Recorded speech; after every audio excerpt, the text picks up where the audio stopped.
Good morning, friends, family, and donors to the DSHA community. The first thing on my agenda today is to send a sincere thank you to all the donors here at DSHA. There will never be any words that can articulate the amount of gratitude that I have for all that you've done for me and my classmates that also get financial aid to attend this phenomenal high school. I have grown in ways at DSHA that I have never grown at any other place. It is because of my rigorous education and ability to be confident among my peers that I am the young woman that I am today. However, none of this would be made possible without you. When you look at me, you're looking at the difference that you have made. Like many of my classmates, I come from a low-income household. My parents cannot afford to pay the full tuition cost to attend DSHA. It is because of you and your generosity that I will go on to college and the workplace as a leader, communicator, believer, and critical thinker. You have truly changed my life, and I am forever grateful. In 2016, unfortunately, we still live in a world that is extremely divided. I never want that divided world to make its way into the four walls of DSHA. I've had amazing experiences here, and I've met amazing young women who are open-minded, caring, observant, and want to learn about people and cultures different from them. An example of this is a water drive that I coordinated with my best friend, Peyton Wade. Peyton and I are the leaders of Sisters of Culture Club here at DSHA. Sisters of Culture's mission is to spread, advocate, and raise awareness for the diversity in the DSHA community. Every year, we try to do a meaningful service project as a club. When we heard about the water crisis in Flint, Michigan, we knew we had to act. The catch about the water crisis in Flint wasn't the fact that the water was contaminated with lead. It was the fact that a certain kind of people were being affected. Flint, Michigan is predominantly composed of African Americans and Latino Americans. Sisters of Culture is predominantly made up of African American and Latino girls, so this really hit home for all of us. We had a vision, a goal, and a desire, and together we raised 25,000 pounds of water and $2,000 for Flint, Michigan. And if it weren't for the DSHA environment, I would not have been confident enough to take on such a rigorous task. Trust me, some days are harder than others. Peyton and I often wondered what we had gotten ourselves into, but we did it. Hundreds of students, faculty, staff, alums, and even a few strangers came together to support an amazing cause, and I am so grateful I have the opportunity to lead it. Last year in October, I learned the valuable lesson that God truly does work through others. During our annual alumni weekend, I was lucky enough to be assigned Miss Carolyn to shadow me at school. When I met her, I wasn't aware of the strong impact she would have on my life. Carolyn and I had a blast that day. We shared stories, experiences, viewpoints, opinions, beliefs, and feelings. I learned so much more about myself through her. Of course, I just had to follow up, so I invited Carolyn to lunch the next day. The moment Carolyn walked out of DSHA, a light bulb went off in my head. The entire day we spoke about diversity at DSHA and how it has changed and how it hasn't changed since Carolyn's time here as a student. Our conversation sparked a desire in me to make a change. I came up with the idea to start a scholarship here at DSHA for African American students. I planned out the criteria of the scholarship in my head. I knew exactly who to talk to get it done. Suddenly, I found myself doing something absolutely insane and incredibly bold. The following day at lunch, I shared my ideas with Carolyn, and the rest is history, as they say. Carolyn agreed to endow a scholarship at DSHA. It's because of my background I gained here at DSHA that I was confident enough to have that conversation with Carolyn. I would do anything and everything to make this scholarship a success. And with the grace of God, it is now a success.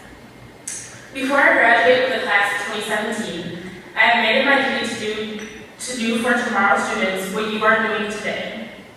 To make DSHA accessible for girls like me. To be completely honest, I feel like it is my job to do this. I cannot allow myself to walk across the stage at graduation, receive my diploma, and not have done absolutely everything in my power to continue diversity at DSHA. sincerely believe the Carolyn Biggs Harris Fund is the first step in the right direction. This fund will secure the future of diversity here at DSHA. You all created the path for me, and now I will create the path for our future pioneers at the DSHA community.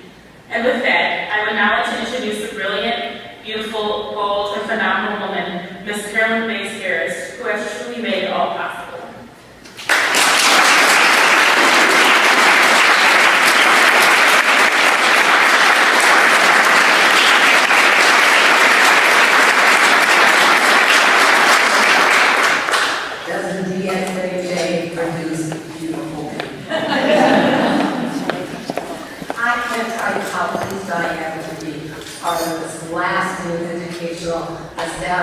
Established by DSHA here for friends, alumni, and educators. I believe that at some point in life, we all can use a helping hand. And I truly believe that the scholarship funds are a way to help empower the young women of today and give each who receives one that special helping hand. When I came to Divine Savior in 1966, like some of you here, I received a helping hand.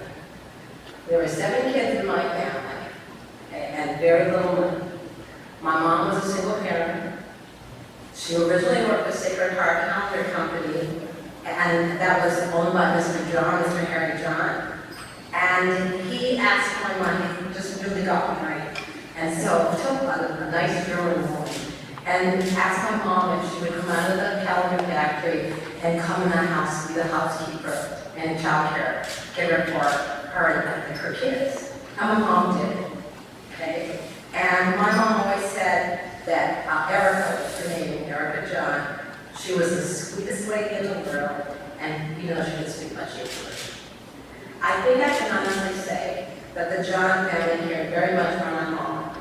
Through their generosity and their social awareness, they funded my entire high school education here at Divine Savior.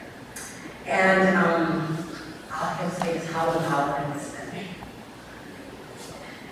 God is good. God is a very good God.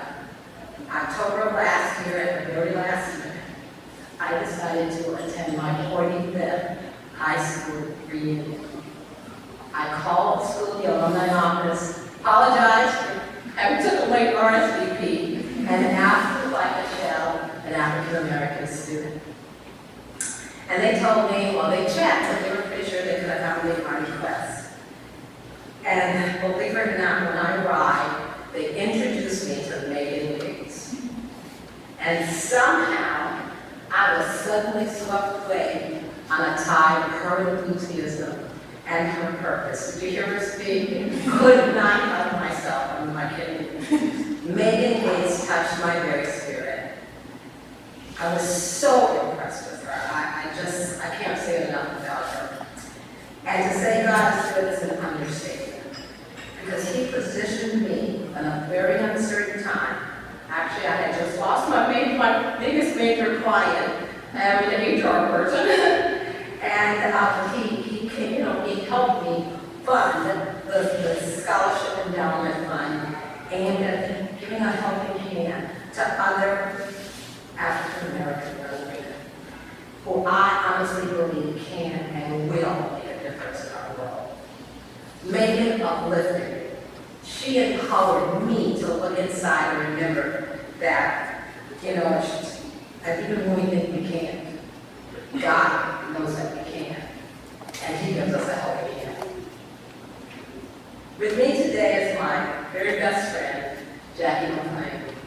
Jackie and I have been friends since kindergarten. Jackie graduated from Holy Angels, and we're still friends. Jackie told me that the best thing about Holy Angels for her was that it opened up her eyes to a world that she never knew and allowed her the opportunity to experience things that she never thought she'd ever have a chance to if she had not gone to Holy Angels. Jackie has agreed to partner with me to build the endowment fund to help other young women obtain their goals. How empowering.